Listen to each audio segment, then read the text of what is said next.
બનાસકાંઠાના કાંકરેજ તાલુકા મામલતદાર કચેરીમાં વિચરતી વિમુક્ત જનજાતિ સમિતિ દ્વારા આવેદનપત્ર આપવામાં આવ્યું। પ્રાપ્ત વિગત અનુસાર સમગ્ર ગુજરાતના વિચરતી વિમુક્ત જનજાતિ સમિતિ ગુજરાત દ્વારા સર્વાંગી વિકાસ માટે સરકાર પાસે માંગણી કરવામાં આવી રહી છે। ત્યારે કાંકરેજ તાલુકાના મુખ્ય મથક શિહોરી ખાતે આવેલ મામલતદાર કચેરીમાં કાંકરેજ તાલુકાના વિચરતી અને વિમુક્તિ જાતિ સમુદાયના લોકો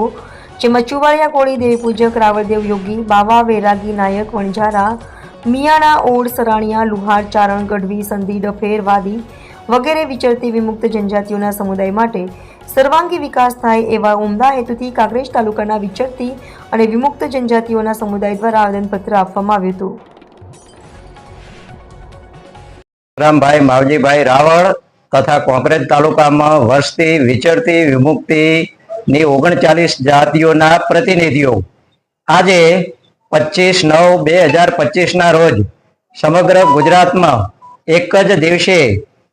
ગુજરાતમાં વસતી 39 વિચરતી વિમુક્તિ જાતિઓને આઝાદીના 76 વર્ષ સુધી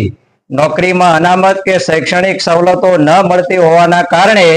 વિચરતી વિમુક્તિ જનજાતિના હક્કો માટે આજે સમગ્ર ગુજરાતમાં મામલતદાર કચેરી તથા પ્રાંત કચેરીએ આવેદન પત્રો આપેલા છે। એ જે હકથી વંચિત રહી ગયેલી જ્ઞાતિઓ છે એ સમાજના પ્રવાહમાં ભળી જાય એ હેતુથી આ આવેદન પત્ર આજે સમગ્ર ગુજરાતમાં આપવાનું આયોજન કરેલું હતું। એ અનુસંધાને આજે કાંકરેજ તાલુકાની 39 જ્ઞાતિઓના પ્રતિનિધિઓ મળીને